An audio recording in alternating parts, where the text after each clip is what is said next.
Hello, you're listening to the Saluki Gamescast. This is episode 25 for October 14th, 2022. I'm joined, as always, by, that was Ryan. So Ryan Freels, in case you were wondering, he's the wooer in the group. And then OJ Duncan. Woo. That was me wooing. Yeah, OJ is a little less enthusiastic with his woos. And then Alicia is actually away this week, so we have Carli sitting in with us. Carli, how are you doing? Good. Hey, everybody. My name is Carli, pronouns she, her, hers. I am a PhD student here at SIU, and I'm excited to be here. I haven't gamed very frequently, but I'm a lot of fun, so I'm glad to be here with everybody. All right. Well, thank you for joining us. And how's your week been, everyone? Good. Good. Protective.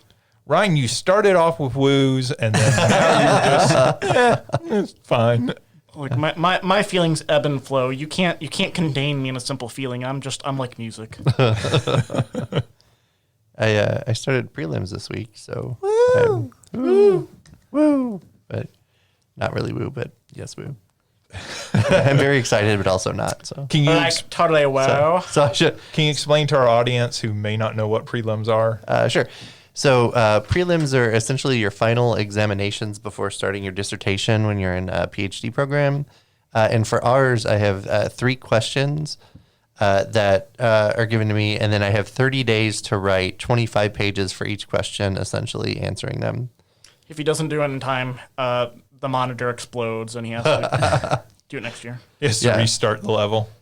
Essentially, and you only have one extra life too. If you do them and you fail, you can do them one more time. But if you fail again, then you're kicked out of the program and you can't get your PhD. So Then it's game over. yeah, game over. So how do you pace yourself? Because you're talking about 25 pages per question, so 75 total pages. Yes. That's a lot to write in 30 days It is for it most is. people. Or your money back. And so how do you pace yourself with that? How do you motivate yourself day to day? So the biggest thing is that so the first day I made like a full outline for each paper. So once I get the questions, it tells me essentially exactly what I need to put in them, right? So I made an outline with each of them to make sure that I hit everything that's in the question, because the questions are kind of long. They're bigger research questions. Sure. And then I have like a reading list that I created before and knowing kind of what the questions were going to be about. And so I insert each of those items essentially where they would go in the outline. So then I have something built there that I can just jump in and do each section.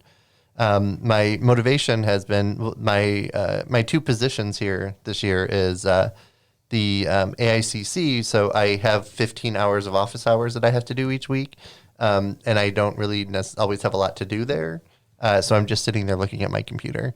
I need to make sure I put down Pokemon Go though, because I've been playing that a lot. But aside from that, I've just been pushing myself, and I plan to get at least 1 done per week for the first 3 weeks, and then just kind of do an overview and like edits and copy edits and stuff for the last week.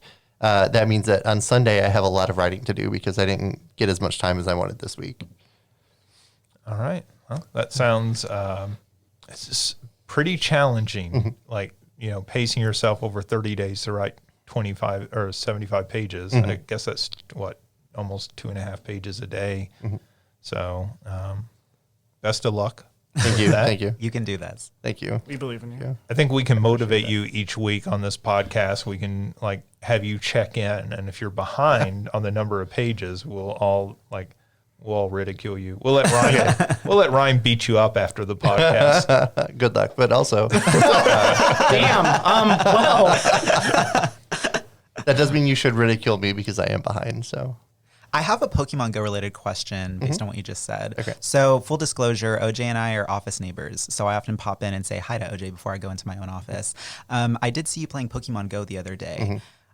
Pokemon Go, you have to be outside in the real world to play that game, right? Okay. So do Pokemon just happen to like congregate where our office is?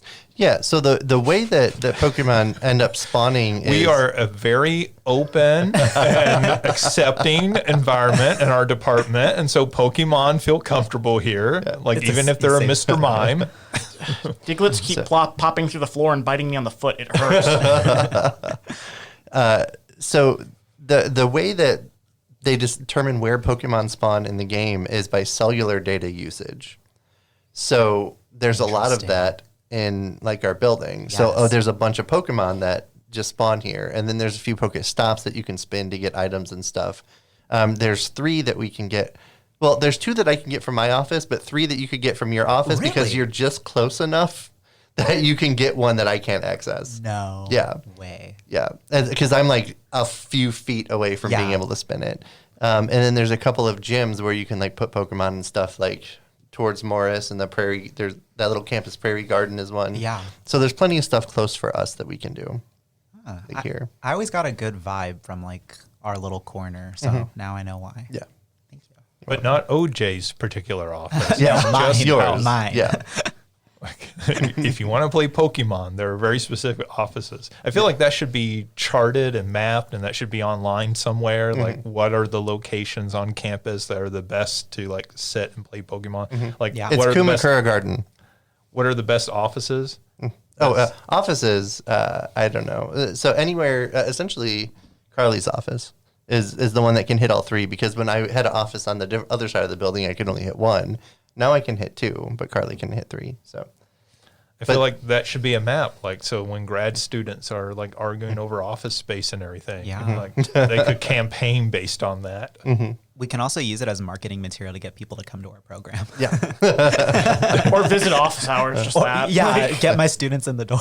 There you go. Well, during orientation, I actually asked who played Pokemon Go so I could tell them to go to Kumakura Garden, because there's a gym there and a bunch of stops. If you sit there, you can hit like 8 stops and have a gym there. So it's a nice place.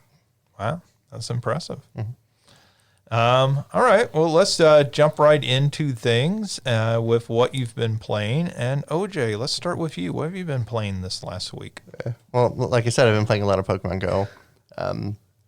And so after hearing Ryan talking about it, I wanted to play Moonlighter. So I picked that up and played some. So interesting fact. So on Steam, it's not a Netflix game, but on Android it is. So when we were talking about all of the games there, you have Netflix and you would get a thing. So that's one of them, which meant that I couldn't play it for the first 3 days because I didn't remember my Netflix password and I had to get my partner to give it to me. So, but now that we were playing, I really enjoy it, but I kind of see what you say about like, I got far enough and I'm not really going to push further because I can see where it can just get pretty rough as you're moving forward. But I really like it so far. All right. Anything else? Is that it? That's it for me right now. All right. Ryan, what have you been playing? So I went ahead and went back to Steins Gate Elite. I'm 2 hours into the game and I finally got to make a choice on something.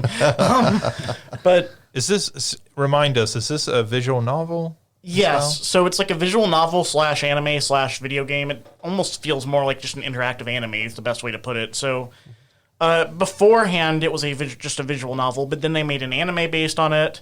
And then they decided to make a new edition of the visual novel using scenes from the anime, like for the storytelling. And for when you went down story routes that didn't happen in the anime because the anime couldn't cover every story route. Sure. They created new animations for those scenes. Like at the same level and quality as the actual anime?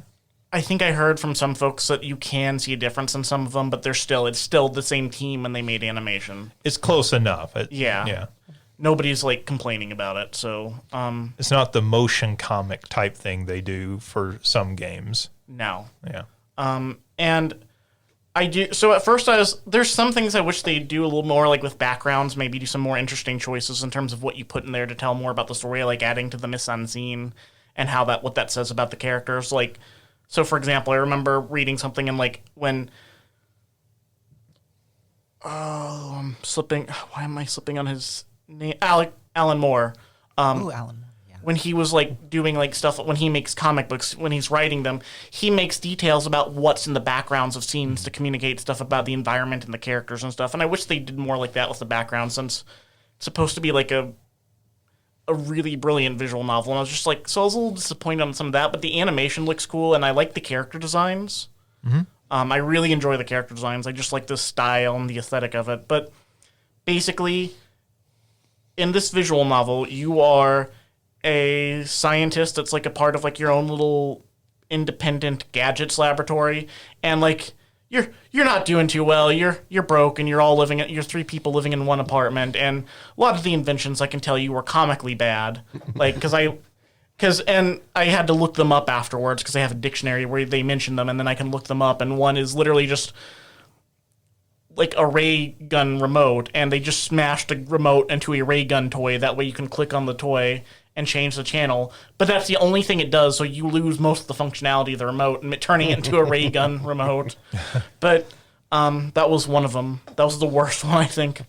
But what happens is you accidentally make a time machine through you're trying to make a remote-controlled microwave, they're trying to do, and they somehow accidentally turn it into a time machine. As one does. Yes.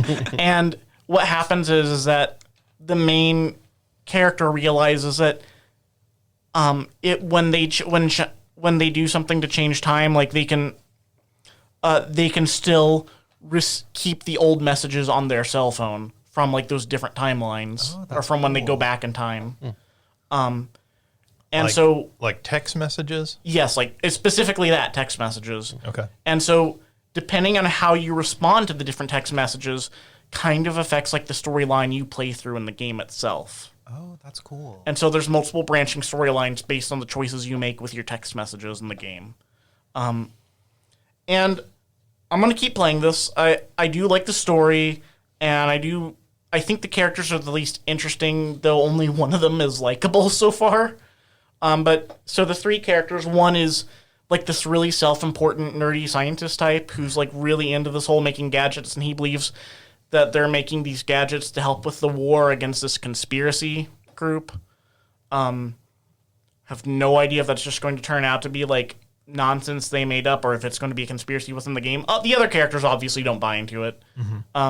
There's a hacker in their group that like is also just good at coding and stuff. And I don't know why he's in the group. He obviously doesn't buy in the stuff they're doing. I don't know if he's just doing it for fun or whatnot.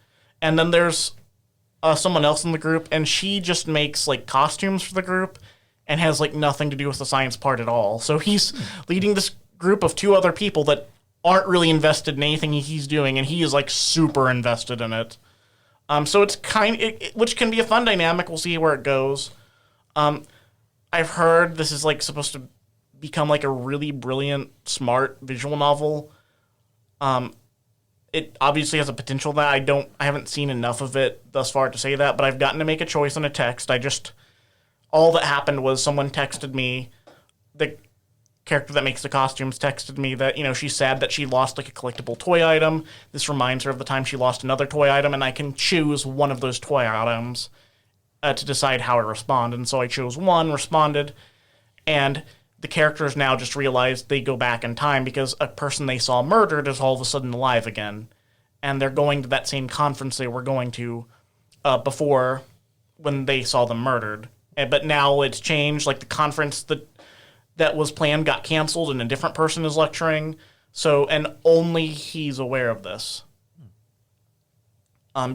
So there's only one person that's really aware of this, it seems.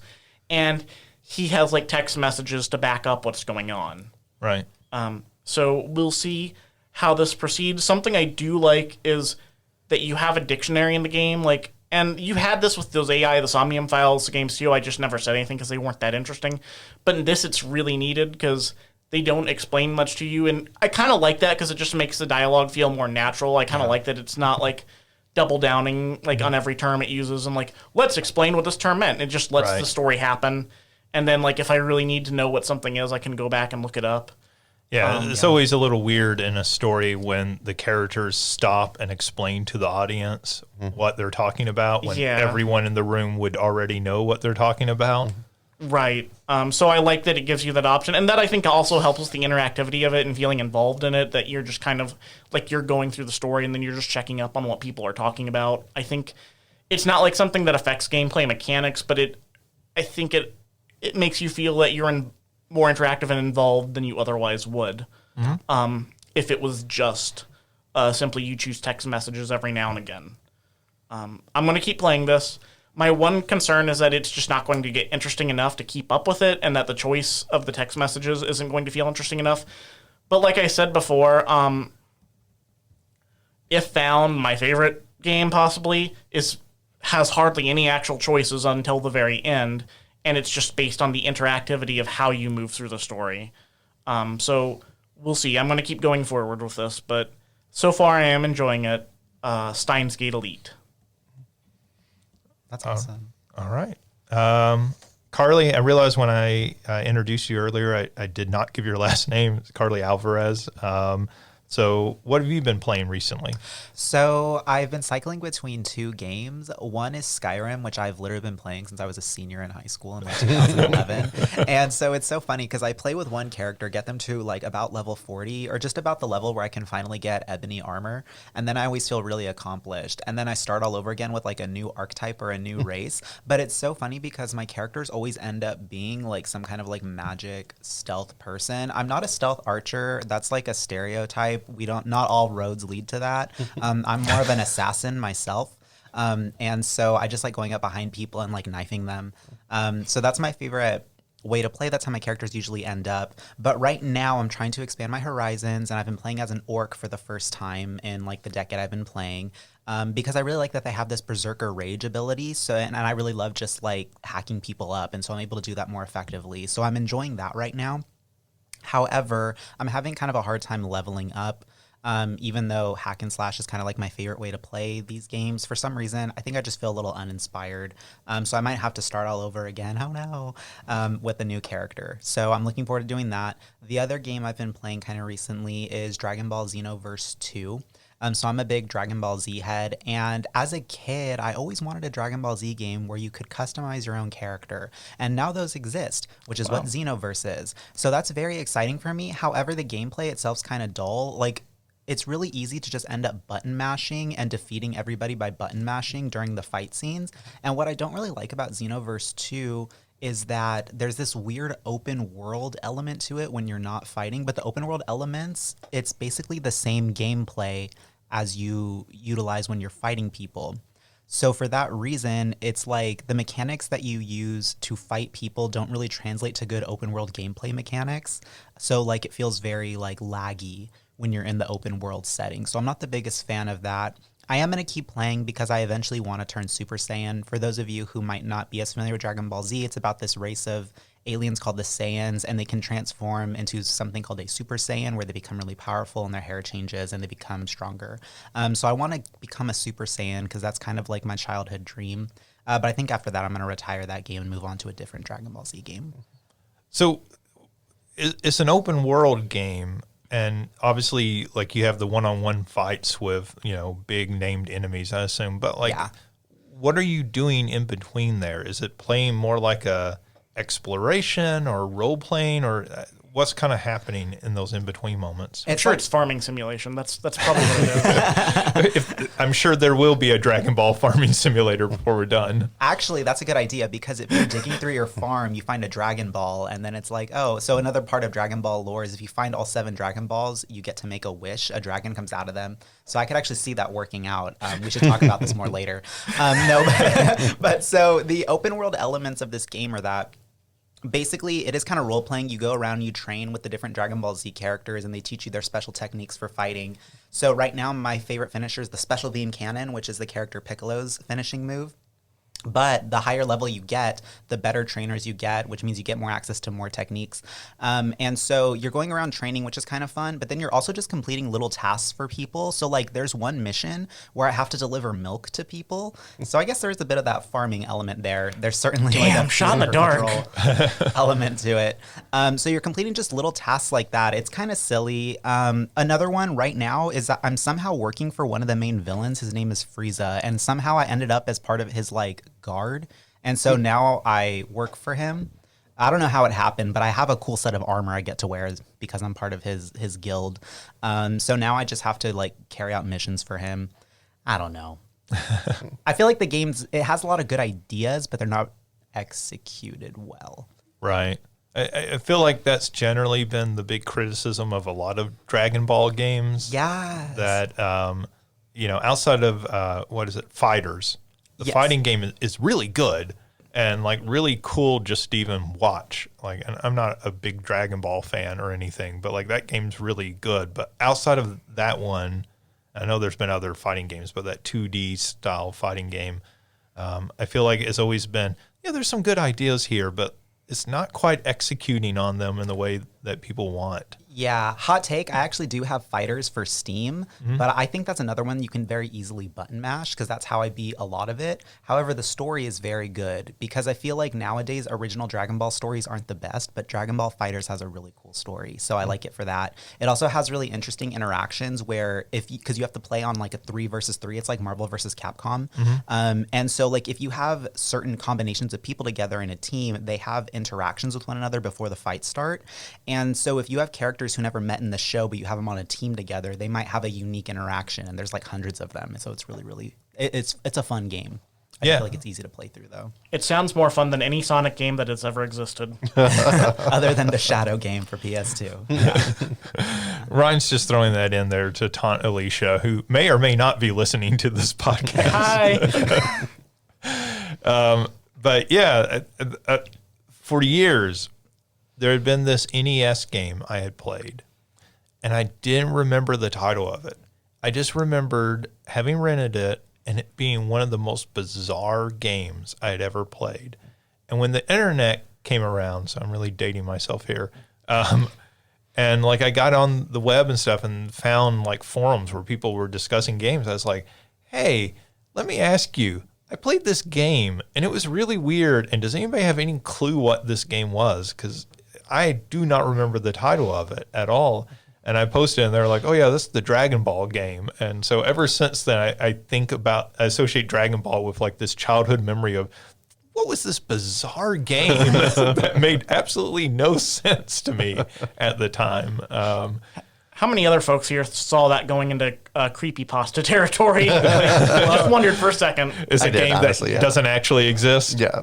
Well, you did remind me of a game that I played on the internet when I was like in 4th grade. It was called Pico's School or Pico's Preschool. Did anybody ever play that? It was like an internet-only game. No. I don't think so. Jay has a look. So it triggered a memory in me of a really horrible game where you do a lot of horrible stuff in a school. Yes, Is that it's that game. Okay. It's that game. Yeah. Okay. There's like kids with telekinesis and they use it to harm other children, and then you have to take them out. It's violent, but it is kind of fun. Yeah. There it is. Now we're in the creepypasta. Yeah. So That sounds like, isn't that, I've never played these games and I feel like I should, but the Dragon Ropa games, I've never heard I of don't know that. about that one. I haven't. those sound like, they actually might be up your alley, Ryan. 'Cause they're like, not because they're like weird or creepy, but because they're sort of visual novels is my understanding of them. But like they also take place at a school, and my understanding is like there are some like weird or maybe like uncomfortable things that happen with the school and everything. But maybe that makes sense within the story. I mean, it's like the Persona games, like. The Persona games take place in a school, you know. So, Do a lot of visual novels take place in schools? Is that a part of the genre? I haven't played enough. So I'm actually pretty new and still getting into them. I don't know about a lot, but I wouldn't say a small number by any means. I think it's sure in plenty probably of a them. subgenre, right? Yeah, I imagine that could be a subgenre because there's a lot of like school life simulator stuff, I think. I mean, Doki Doki Literature Club. That's what I was does. going to bring up. Yeah. Yeah, so like that's a fantastic game. Most disturbing game I've ever played. Yeah, it's very disturbing, but it's also very cool with a lot of the stuff that game does, and that takes place in a school, and so I think that is like a trope in a lot of those visual novels, because I think that's what that game is making. I don't know, making fun of, playing off of is maybe a better phrase.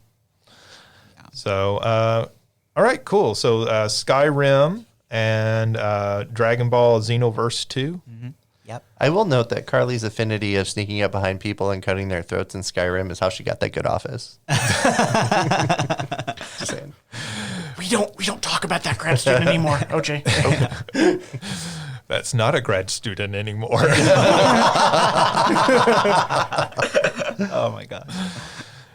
All right. Well, for me, I've been playing a little bit of You Suck at Parking, which is a sort of action puzzle game. So it's kind of played from an overhead view. You are driving a car on a map that you have to park in specific parking spaces on the map. And then as you progress, so as simple as that sounds, that's basically the first map is like, hey, there's 3 different parking spots, go park in them. And so that's how it starts off. And then as you go on, it progressively, they start throwing in different things. So like there's police cars that will chase after you. There are magnets that will like kind of pull you off. There's walls that if you touch them, you'll explode. And so you have to get through the level and everything using the cars. And the cars kind of control a little loose to like add to the challenge, I guess, or maybe the fun factor of it. It's pretty fun. It has the problem, I think, of a lot of kind of these sorts of puzzle games in that I really liked the first couple of levels, and then I felt like it started getting challenging enough that I wasn't having fun with it anymore. Mm-hmm. And I was getting more frustrated than still having fun with it. Mm-hmm. And that it maybe ratcheted up that level of difficulty too quickly for me. Because when it was more laid back, I was like, okay, this is kind of fun. Oh, there's one hazard here. Like there's a jump I have to go over, and there's a fan underneath that's going to push me up to the higher level I can land on, and that sort of thing. Like that's fun, and figuring out like maybe there's a specific order I have to go and accomplish these things. That's kind of cool. But when it just starts getting chaotic, that becomes less fun to me and more frustrating, and I feel like it reached that level way too quick. I feel like that should be like the last couple of levels of the game, not 3 levels or 4 levels into the game. Mm-hmm. But it's on Xbox Game Pass, so it is one of those games. If you subscribe to that, you have access to it, and it's a fun diversion for a short period of time. I did start playing a little bit of Scorn. I'm only about 30 minutes of it. Scorn is the H.R. Geiger inspired game, where the trailers and everything looked like they were straight out of an Aliens movie or Prometheus.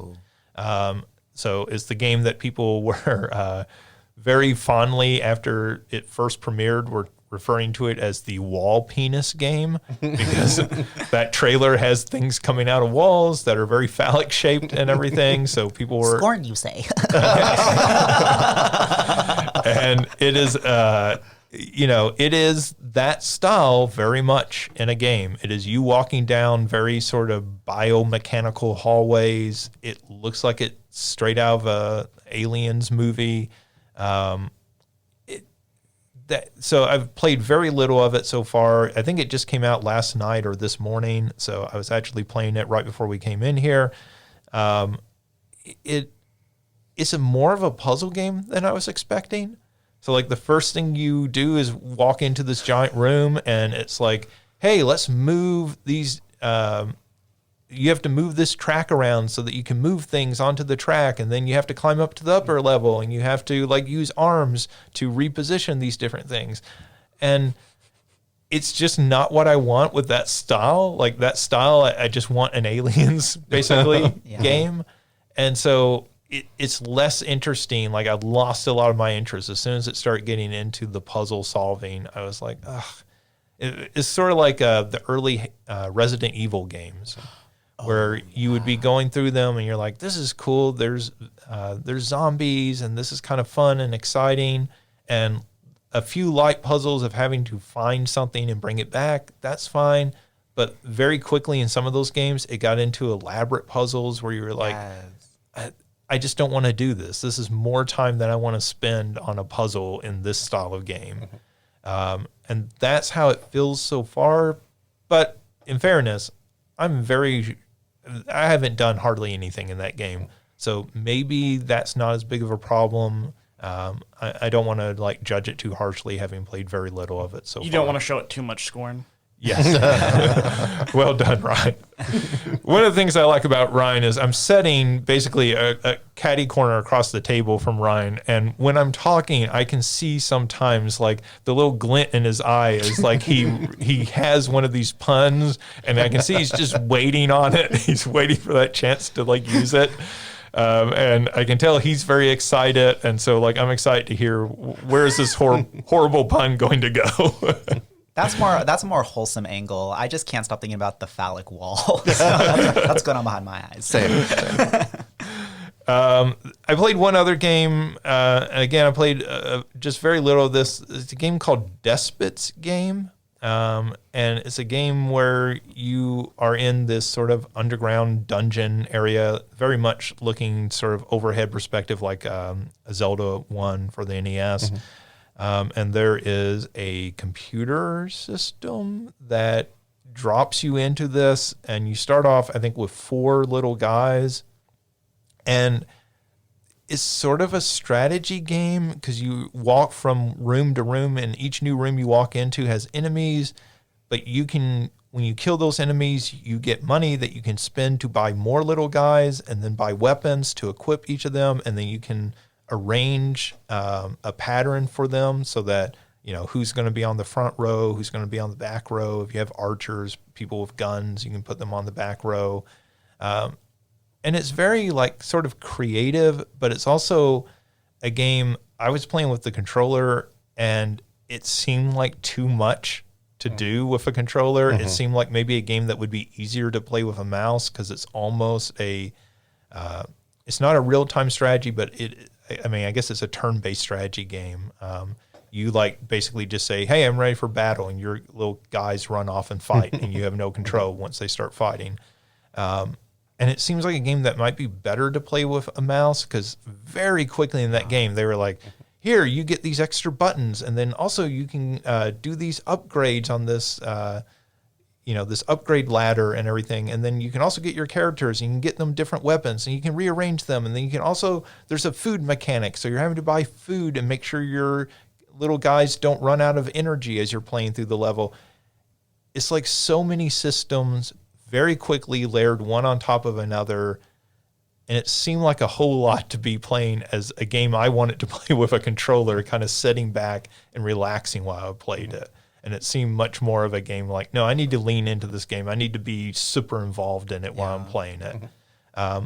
It's fun. I beat like the first 3 bosses or so into it.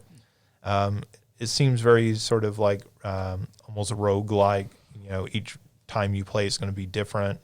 But, you know, interesting. If you're looking for that type of game and everything, just don't go into it expecting something more like Moonlighter, because it's definitely not that. All right. That does it for what we've been playing. Let's go ahead and jump into some of the news. Thank you for our news music. We save so much by just having Ryan, bebop his way through all of our music. My voice box is so tired. Let's see. So first off, Far Cry 6 is getting a Game of the Year edition. I'm not sure that Far Cry 6 won any Game of the Year awards, but they are releasing a Game of the Year edition at $120. That's pretty steep for a Game of the Year. Especially when you think Game of the Year editions, usually the whole pitch of that is we're going to take all of our updates and maybe the DLC and expansions or any of that and roll it into an edition that saves you money. Yeah. Right. So like it might release at the same price it originally released at, but you're getting all this additional content. And this is like they just took all that content and said, well, we're just going to add it all up. It's $120.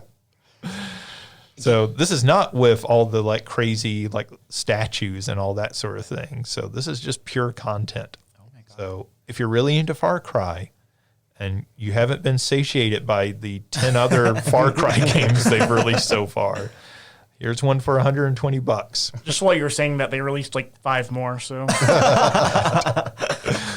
They have not mentioned anything about a new Far Cry game, and I just wonder, like, do they realize at this point that series is a little long in the tooth? Like, there's not they've got to do something major to reinvent that series. What is that series about?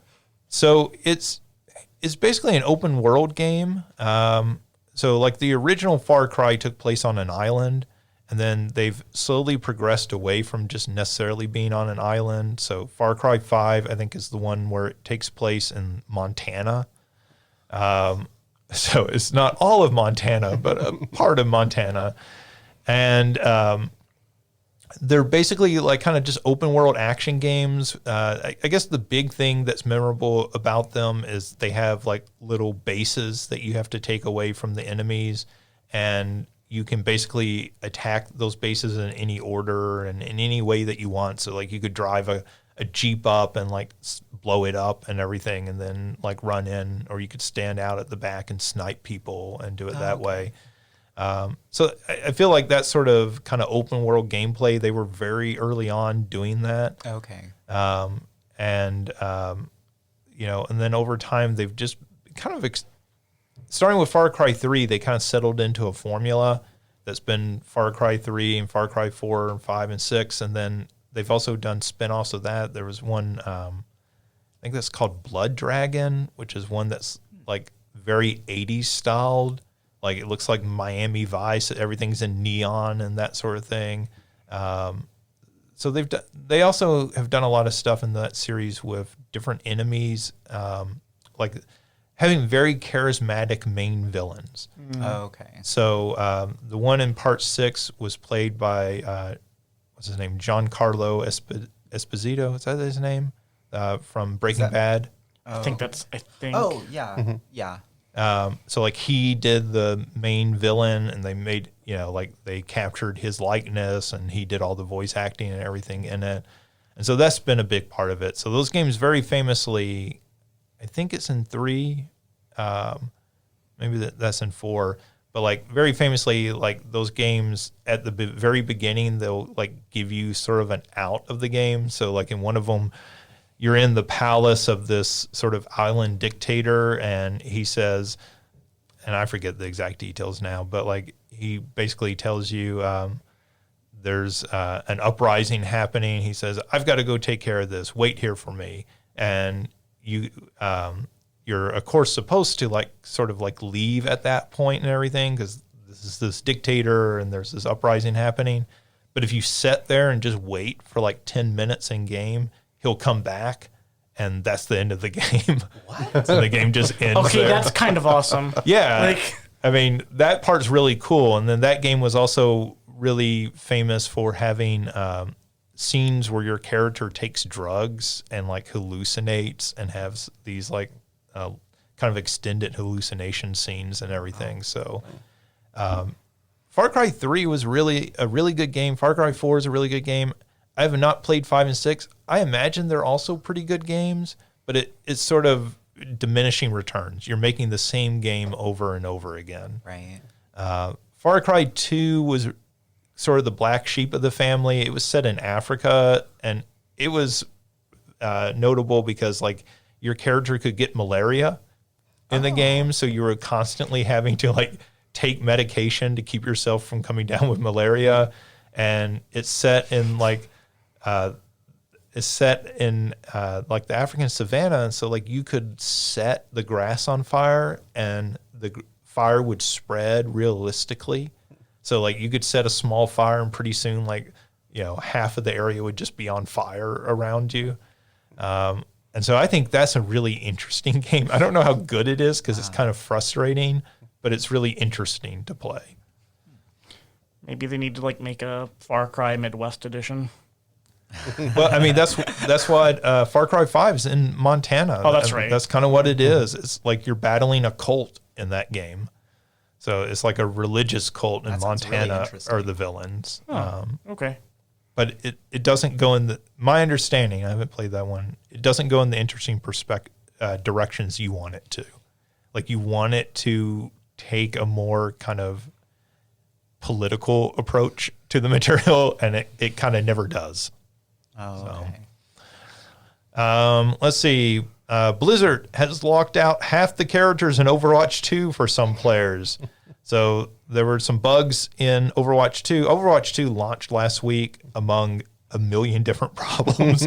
We talked about this in the last podcast. One of those problems being that they were actually locking some players out if they did not have a paid phone plan. So, like, if you had a one of these pay in advance phone plans, like Cricket, like you couldn't use that to play the game. You had to have like an AT&T or Verizon or T-Mobile type plan. So that was a problem. They had a DDoS attack on it. They this week they had some bugs, so they tried to correct those. That locked out a bunch of the different characters for some players. And meanwhile, a different bug in the game is apparently shutting some people's PCs down. So while they're playing the game, it just makes the whole PC just like shut down. Good So Lord. there's another one that I saw too, where if you're on a certain screen and you're using the in-game text chatting, that you could accidentally buy stuff that needed premium currency and money. Because cool. Because like if you're on the character screen or something and you're typing and it still uses the keys for direction while you're typing still. Mm-hmm. So like using WASD or whatever you use for that when you're typing moves it to a different thing, and then like you hit enter and it's like, oh yeah, so you're gonna buy this for premium currency, but you don't know until you go out of the chat, and then it's like, oh, I just spent like $20 in real game or in real life money in this premium currency to buy a skin for a character I don't play. Oh, and they weren't offering any refunds or anything from it. Wow. Yeah, that is not cool. That is. I thought that you were saying that like it's almost like a cheat code. Like, oh, I accidentally pushed these buttons and now I have all this like premium stuff for free. No, you're losing your real life money. Yes. Oh, it's a cheat code. It's just not for you. And we're surprised that Blizzard is using some type of cheat code to take our money, but who would have thought? Yeah. Blizzard. Yeah. Yeah, we'll have more on Activision Blizzard later in the news. But yeah, that sounds insane. I think what makes this launch so bizarre is Overwatch has been a very successful game for a long time now. This is not a whole new game. This is basically an expansion of Overwatch. I mean, they're titling it Overwatch 2 because they're adding a single-player component to it, and they're adding new characters. And this was originally supposed to be a bigger sort of overhaul. But like my understanding, this is basically like, hey, we're adding some new characters. We're going to add some single-player content eventually, not here right now at launch. And it seems like it's so broken for this to be a refinement and not a totally new product that they're shipping. So maybe there's more new under the hood than we realize, because it sounds like it's been pretty much a complete disaster. I feel bad for the developers working on the game. Like, there's a lot of bad things to say about Activision Blizzard overall as a company, but like the developers obviously have been working hard trying to make this game under some bad circumstances, and to have it launched this way has got to be really disheartening. Right.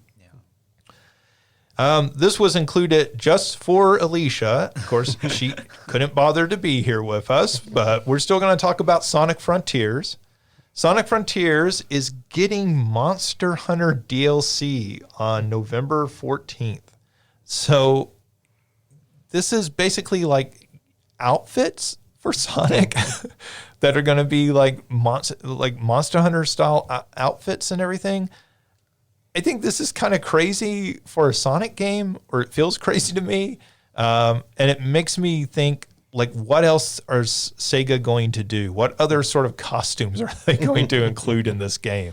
Because if they're doing this with Monster Hunter, which isn't even their game, that's a Capcom game, that means that they're pretty open to doing this with all sorts of different costumes. So what costume do you want to see Sonic in? A Mario costume with no butt. Does Chris Pratt does it also change the voice? Yes. To Chris Pratt's? Yeah. I'd like to see him wearing a human skin mask. Oh God. Because when I saw Monster Hunter, it made me think, okay, so we as humans dress up as characters or animals on Halloween. Sonic is a hedgehog, so conversely, wouldn't Sonic and all his like little animal friends want to dress up as humans? And then I thought, what if he took it a step further and took a person's face off and put it on his own? Is this going to be the princess from Sonic 06? He's just going to wear her face. Oh God! Oh. That'd be a good DLC. And then he can title the costume "Sexy Human." Oh, Yeah, there you My go. sexy human costume. I was just sending somebody a screenshot of a tweet where somebody was talking about being a sexy pig from Zelda. So there's a longer story in the tweet about that, but it did make me think about that. Ryan, I assume you've got to have a character you want Sonic to dress as. So like mine was like my first gut was Waluigi.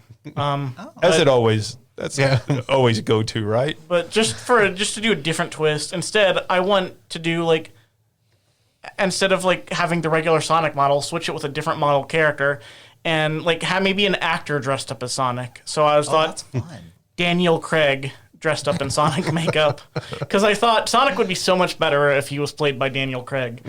So you could just have Daniel Craig like in a Sonic costume with like face painting to look like Sonic, and it's just Daniel Craig running around and being super fast. And Oh, you know what they could do? They could have Sonic from the movie before they bullied them into making it better. Yes. Oh my god. oh yes, creepy Sonic. Yeah. Sonic with human teeth. You want to talk about a monster? Yes, that's a great idea. That's fantastic if there's a photo mode in that game and you can like control and make him smile and show Oh my god. those pearly whites and everything. That's First pretty M-rated fantastic. Sonic game. And I would say like you even give him a special attack where he opens his mouth and he just has like several rows of teeth. Like, Oh my god. Nice to see you. Then he just smiles at you. No, stop, Sonic. At least your death would be quick. That's really fast. Konami is making something new for all you Castlevania and Contra and all you assorted fans out there, Silent Hill fans. Konami is making something new. It is a platform for trading in-game NFTs. That is what Konami is doing. Konami, who has not put out any game that anyone cares about in years, it feels like, is making a platform for trading in-game NFTs. For what game? Yeah, have they had any games come out since NFTs were invented? No. That's not that football game. Soccer. What was that called? eFootball. They put that out, and then I guess technically the Ninja Turtles Cowabunga collection is a Konami product. It wasn't actually developed by them. I think Digital Eclipse did that, but Konami's name is on it because it's their collection of games. But I think that's it. So, I mean, are they going to add NFTs retroactively to that? Or I guess maybe the soccer game you could add NFTs to. Collect NFTs of your favorite players. That's basically what is it? Madden team and FIFA team are the like card collecting games within those. So I guess they could do that. Konami, you could have updated or made a new Harmony of Dissonance type game, and that would have been so amazing. But no, you're doing NFTs, which nobody wants. Nobody wants. No, nobody really does want that. Konami is confused. It hurt itself in confusion. They were saying, "Oh, we want to keep up with the new technologies," but no, that is not a new technology anybody wants or needs. It's true. Every time I see someone advertising an NFT, I'm just like, I want to purchase this. Yeah. And I feel like it's another one of those situations of feeling very late to the party. I feel like that's the general momentum of NFTs, right? Everybody's kind of over it. Nobody's really excited about it. And here they are coming out with a new product at exactly the time everybody's kind of just shrugging their shoulders. So, that's part of the reason Konami's in the shape that they're in right now. Is there ever going to be a new Silent Hill game? Because there was like that one demo, right? That was like written by Norman Reedus or something several years ago. PT. Yeah. Yeah. Whatever happened with that? So that was done. I'll actually be talking about it a little bit later. Oh, really? So, Okay. yeah. Well, we'll just wait for that then and let OJ talk about it later. But they are supposedly, the rumor is, they are working on a new Silent Hill game. And in fact, actually, the rumor is that they're working on multiple new Silent Hill games. None of them PT related is the word, but those are rumors right now. There's no official word. There's definitely an NFT for them already available. You can get your Pyramid Head NFT. There you go, Pyramid Head Sonic. Yeah. That's a good one. Let's see. Facebook, otherwise known as Meta, has announced the Meta Quest Pro VR headset, which will launch October 25th for $1,500. Oh, yeah. So this is like their current Meta Quest, by far the most popular VR headset. It's a standalone. It does not have to connect to anything. So you're not having to plug a wire into a PC or anything like that. $1,500. It is a very nice looking headset. It looks much more stylish than the current Meta Quest headset. It it has upgraded monitors inside of it, so the eyepieces that you're looking at and everything, much higher resolution and everything.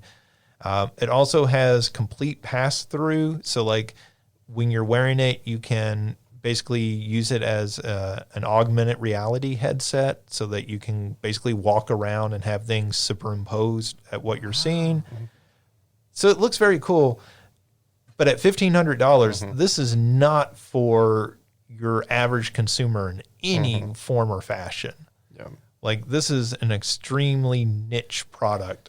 And they have that pro in the title, and it seems like maybe it very much is aimed at professionals. Like, this is the type of product that they're thinking somebody's going to buy this and use it on a factory floor or something, or use it in a CAD design sort of environment, because it just doesn't seem like something you're going to buy for Billy for Christmas. Yeah, like it looks really, really, really good, but not like $1,100 more than the most expensive of your two, right? Right. And but some of the stuff that was in there was like, oh yeah, 3D drawing and stuff like that. So I can see where it could be used like that. But and it looks a lot more comfortable. It looks more stylish and more comfortable than the two, but not $1,100 more worth. Because I love my two, and I was like, yeah, I'll probably get this, but Yeah, not at $1,500. yeah, no. Yeah, A bit above my price range. I mean, that really puts it at the high end. I mean, that puts it above Valve's headset that they designed, which I think is currently like pretty much the high end, at least of consumer VR. So yeah, I don't know who this is for. I think this also puts Sony into kind of a more interesting position, because they're releasing the PlayStation VR 2 in the spring. And there's been a lot of debate about the price. Had this come in, say, around $600-700, then all of a sudden there's a lot of pressure on Sony. Like, why buy this? And then you have to buy a PlayStation 5 on top of that. So you're spending, let's be realistic, you're going to be spending close to $1,000 on that setup. Now Sony doesn't have any pressure on them as far as price, because you can buy a PlayStation 5 at $500. You can buy the PlayStation VR 2 at $500 or even $600, and it still be cheaper than this. And I bring that up specifically because some of the technology in this, at least as far as like the eyepieces and how you're viewing the monitors inside of it, are kind of on the same level as that PlayStation VR 2. So I think this gives Sony a lot more wiggle room on the price there. So expect that PlayStation VR 2 to be $500 at the lowest.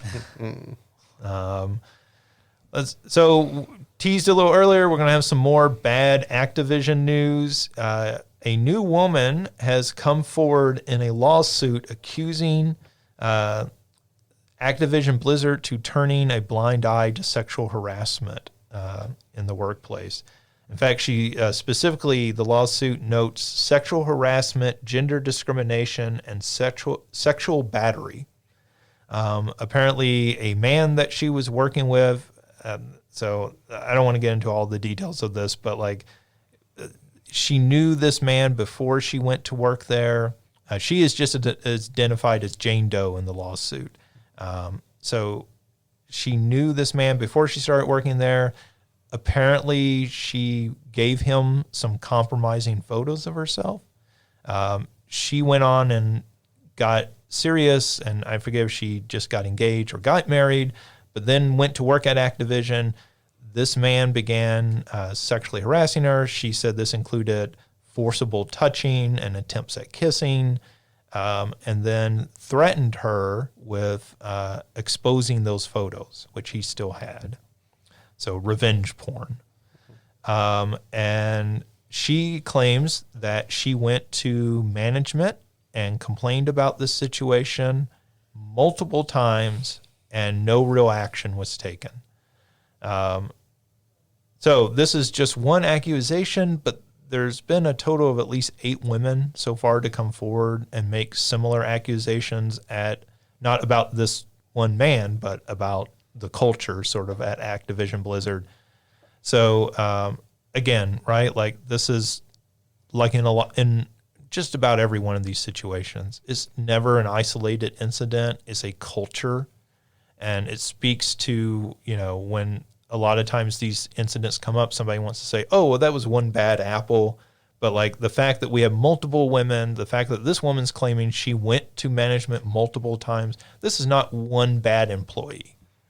This man that harassed her is not just a one bad employee. This is a culture that allows this to happen and protects these predators, essentially. And that's the best term I can think of for it. Protects them. And so we've seen this going on in several companies. Nintendo very recently was accused of this. Obviously, this dates back quite a while with Activision Blizzard. The one hope that I've heard expressed on this situation is if this purchasing of Activision Blizzard by Microsoft does go forward in the next 6 months or so, that, being under the watchful eye of Microsoft might make some changes in the company, and that Microsoft might be willing to go in and clean house. That's optimistic, I think. Yeah. But in fairness, Microsoft has not had these same sorts of allegations recently towards them. Mm-hmm. So maybe Microsoft does have a better handle on the culture. Yeah, it just makes me sad. I know that in general, like women who are in like scientific fields and like STEM fields, they often face this kind of discrimination disproportionately to men. And so it just makes me think, I wonder how many like women work in like the video game industry and how often stuff like this happens. I'm sure it happens pretty frequently, and yeah, it's a real problem. More women today than, let's say, 20 years ago are working in the game industry, but I think maybe fewer women than would because of this kind of behavior. Yeah. Right, and I think you're right that like the sort of tech industry as a whole has very much, is noted for this sort of behavior. Which, I think there's a sort of attitude of boys will be boys in a company that is 98% male. And this sort of behavior is more excused in those sorts of environments. When you get a more kind of equal representation, I feel like that even the men behave better, even when they're in the higher positions. I don't know if that's true, but it seems like you hear about it a lot more in these industries that are so heavily male-dominated. Right, yeah, I'm sure a lot of them protect each other, too. So yeah. Let's see. This is a very short little note. Disney Dreamlight Valley is getting Scar from The Lion King. So they are continuing to expand that game and add in more of your Disney characters. So if you are a Disney adult and you want to go spend tons of money getting all the virtual Disney characters, you can. And if you particularly have a thing for Jeremy Irons, you can. I mean, who doesn't have a thing for Jeremy Oh Irons? God, I know. Irons is so daddy. See, I knew who I was talking to. Eventually, you can just get Jeremy Irons in Disney's Greenlight Valley. He's just a character. Tag Heuer, is that how you pronounce that? Oh, which one? Okay. I'm not entirely sure. I would think Hewer, but Hewer? I'm not sure. Yeah, they are. So this shows you how classy I am. I don't know my high-end watches. They are selling a $25,000 Mario Kart styled watch, which seems crazy, but like people who are really into watches are really into watches. Yeah. And I've known a few guys who are really into collecting watches. Yeah. That's a culture I don't understand. So I look. They have two Mario Kart watches. One is like 4,300, and the other is 25,000. Oh well, that's a bargain. Yeah, absolutely. And so on the $25,000 one, they have a little thing that moves around, and it has Mario in a cart, and then a blue shell, and then a bullet bill, and they're constantly chasing each other around this thing. Fun. Yeah, it looks really nice. And like when you flip it around on the back, it has like a whole scene on it too. So it looked nice. I'm not going to spend $25,000 on a Mario Kart watch, but it does look very, very fancy. And I will note that in the video that I was watching, they used Mario's correct voice, and I assume that this Mario has a butt. So It's video game Mario. yeah. Not the wrong universe. Yeah. Carli, I feel like we need to ask you, what is your reaction to Chris Pratt's voice as Mario? So I don't like Chris Pratt. He belongs to like a really like from what I've read. I could be completely wrong. You're right. Okay, yeah, he belongs to like this really like homophobic church, and so it sucks because I think Chris Pratt is funny and he wrestled and likes UFC. So like at first I liked him, and then I found out that like he belongs to this like horrible homophobic group. So I don't like that he gets to be Mario, and I'm even more disappointed that apparently Mario is really just Chris Pratt and it's not like a character in and of itself. So that makes me sad. So you can't even forget that it's Chris Pratt. Like if you see the movie, No, I won't can't watch it ignore because of Chris Pratt. Same. Yeah.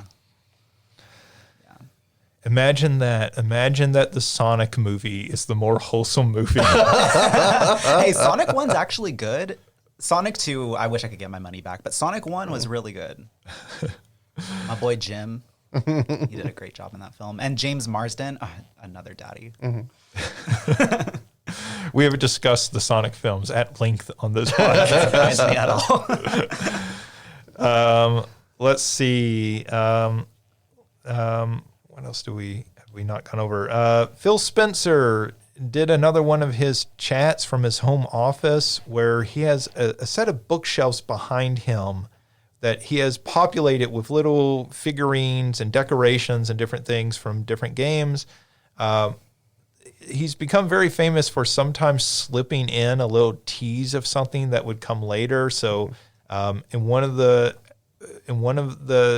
ones he was doing, he basically had the Xbox Series S, the like white, real slim, small system, setting up on a shelf, like between some books and everything, and like people didn't notice it. And this was before they had announced it or showed off the system and everything. So people kind of watch his little streams like they're the Zapruder film. You know, they're going frame by frame and like zooming in on different parts of it. In one of the new ones, he has a little white box setting up on one of the higher shelves that sort of looks like a streaming stick. The sort of thing like you'd get a Roku or Amazon Fire Stick and plug into your TV. And there have been rumors for a while that Microsoft Xbox was working on a streaming stick for Xbox Game Pass so that you could buy this stick, plug it in, subscribe to Xbox Game Pass for $20 a month, and just stream all your games. And so people are wondering, is that what's there? And if so, does that mean an announcement of that might be coming soon? It seems like, we're into October now. We're halfway through October. It seems like if they're going to release something like that, maybe Christmas would be the perfect time, which you also think like they would have to get it out, sooner rather than later, because we're a month away from the Black Friday shopping season kicking off, and so you definitely want it out by then, I would imagine. So anyway, still not confirmation, but again, lots of speculation on that. This last bit of news happened this morning. Valve has registered a trademark for something called Neon Prime. Valve, who obviously runs Steam, and then, of course, makers of Portal and Half-Life and all those games. And Left 4 Dead. And Left 4 Dead. 2. And makers of the Steam Deck and everything, has registered this Neon Prime. Nobody knows what this is. It, to me, has sort of the sound of something that might be more of a service rather than a game. And if it's a service, what this might be, there's been speculation for a while that Valve is in a very good position to try to do something similar to what Microsoft is doing with Game Pass, and actually roll out a subscription service where you would get access to this amount of games each month and everything for paying, a flat fee. We don't know that that's what this is. This could be some new random feature within Steam for all we know. But anyways, it's fun to speculate. What would you want to see Valve do? Is there anything in particular at this point you really want to see them do other than a Left 4 Dead 3? Oh, well, that was going to be one of the two things I was going to bring up. Well, they can't count to 3. None of their games get to part 3. That's true, yeah. They also did Half-Life, right? Yeah, that's another one. Half-Life 1 and 2, Portal 1 and 2. I would, if this was going to be a subscription service so you could play Steam games. I actually really love the variety of games available on Steam. So I don't know the logistics of that, but I would actually be interested in potentially paying $5-10 a month just to play any Steam games I wanted. I'm just going to say Half-Life 3 Neon Prime confirmed. I would kind of love it if that were the subtitle. That would be cool. And it's just they just go in a completely different direction with it. It's very stylized, very 90s attitude. All the characters are you're giving the main character a sidekick that's a sassy squirrel. Wears a backwards baseball cap throughout the game and everything. That's my dream game.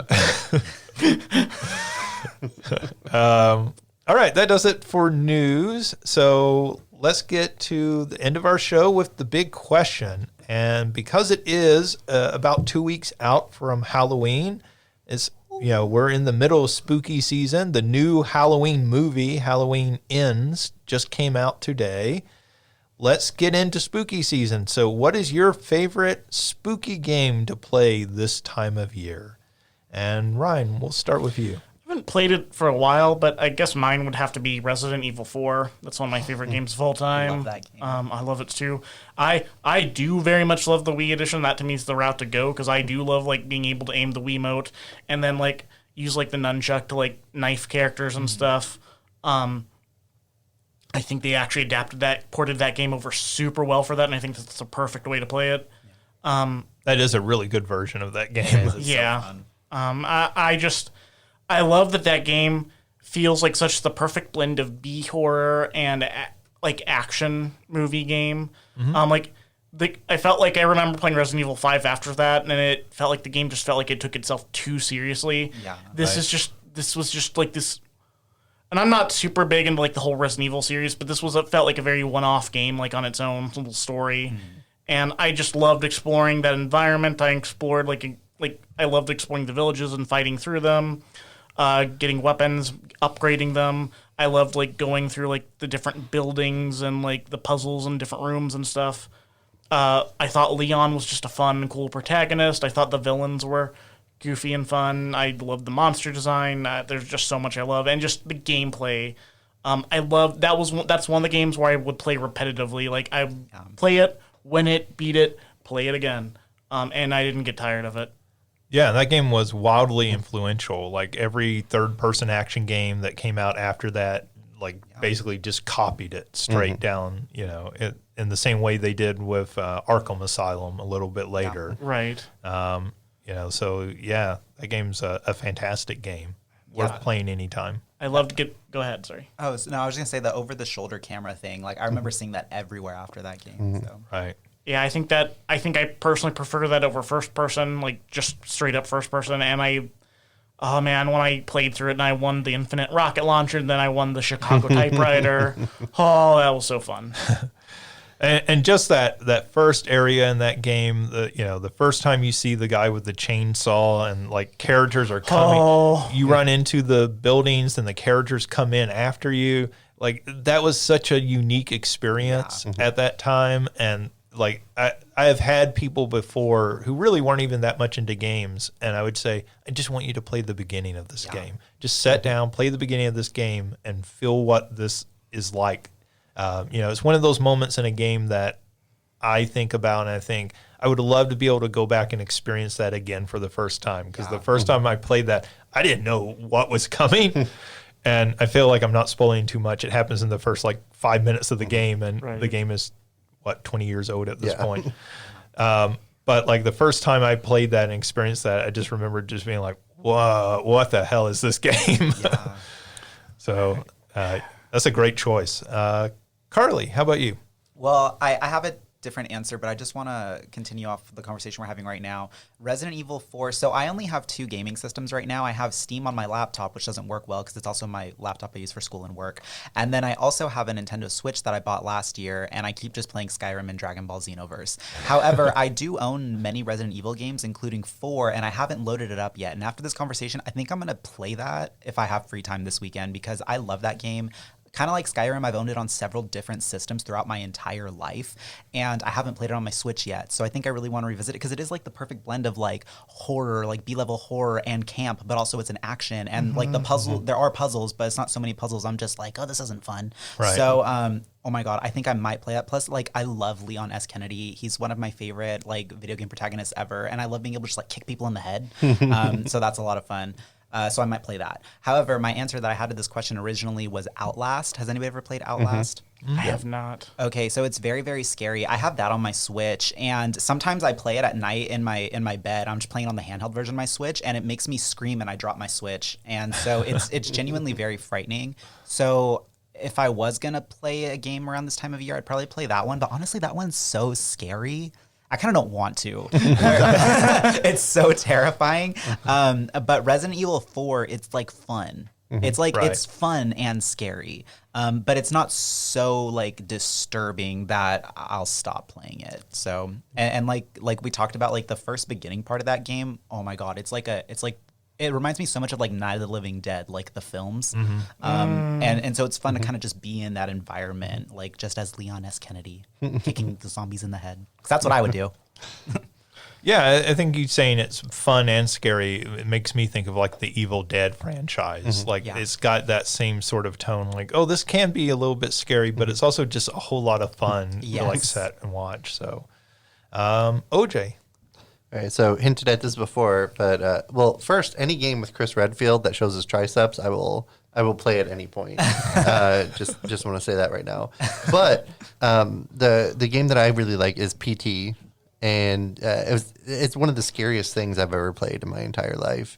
And so what happened is I have to actually hook up my PS4 because they had it available, but then once they canceled Silent Hills, they took it off. You actually have it. Yeah, so I have a PS4 with it on.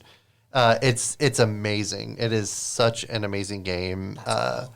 And even though it's just like a playable teaser, nothing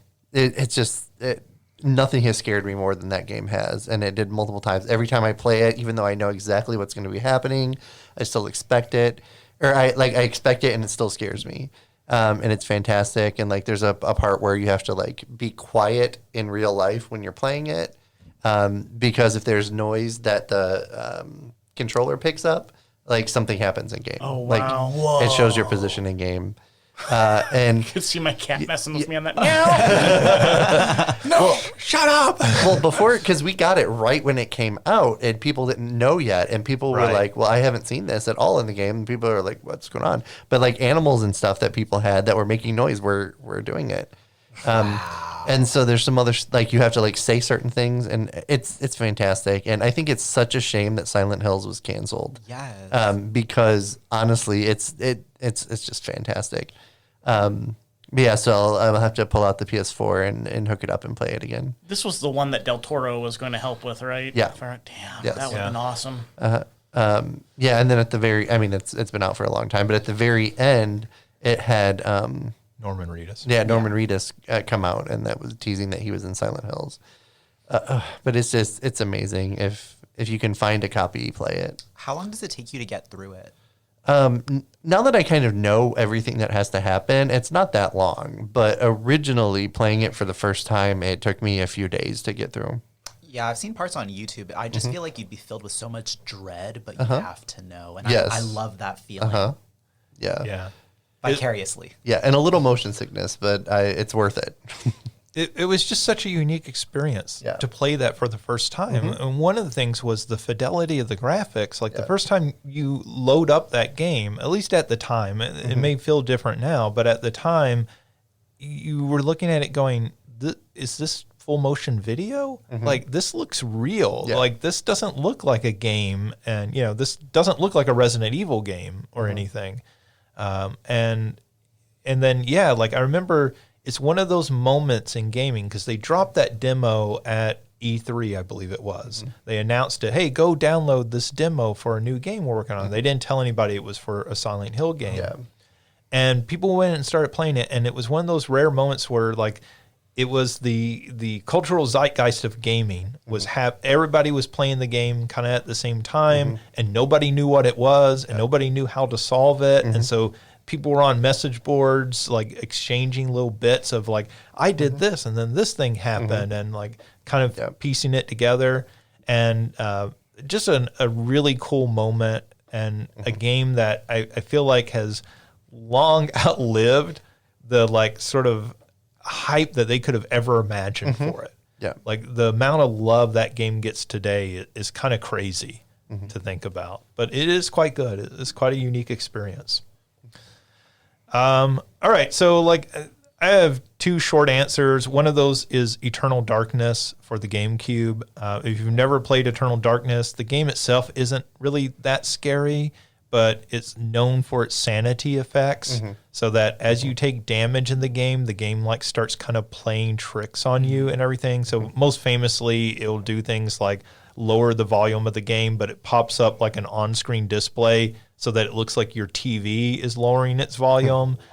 It'll do things like reverse the controls as you're playing. So like you walk into a room and all of a sudden up is down, left is right. And some of these, it kind of makes very clear that's happening, but other ones, it'll be things like your character slowly starts getting smaller on screen, or a hallway you try to walk down and the hallway just keeps getting longer as you're walking down it, and those sorts of things. But like what I think is really fantastic are some of the more subtle ones where you're walking down a hallway and there's pictures, and the pictures will start kind of like dropping little drops of blood and everything. And so like you don't even notice it except out of the corner of your eye. You're like, wait, did something just happen there? Did something just move? And I feel like that game just does that in a way that a lot of games that are jump scares don't really bother me. But that game, it kind of starts messing with your head as you're playing it in a really fun way. So I think that game's pretty great.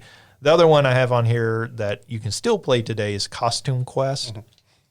And Costume Quest is a role-playing game that takes place at Halloween, and your characters gain abilities based on the costumes that they put on. That's fun. And it's little kids going around trick-or-treating and everything, and they're it's done in this really fun cartoonish style. They actually did a cartoon series that I think is on Amazon Prime, based off of this, and I've heard a lot of people say their kids really love the cartoon. I haven't watched it myself, but the game itself is really charming, really fun, and it's the sort of game I think now you can probably pick up for $5 or something. So if you've never played it, and this is the sort of thing that would run on an old laptop through Steam, but really just a fantastic game, and fairly short too, not something you're going to be into for 40 hours or whatever.